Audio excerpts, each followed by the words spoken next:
दो आदमी चारपाई पर बैठे बातें कर रहे थे।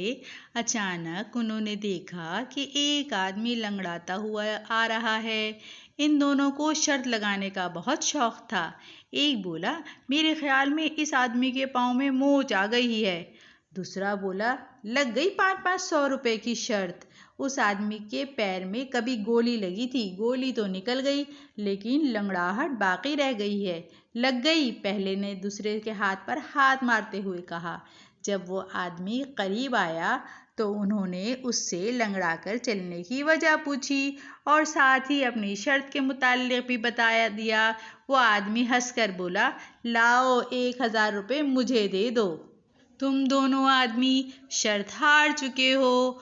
फिर उसने अपने पाँव की जूती की तरफ इशारा करते हुए कहा, ये देखो, दरअसल मेरी जूती टूटी हुई है।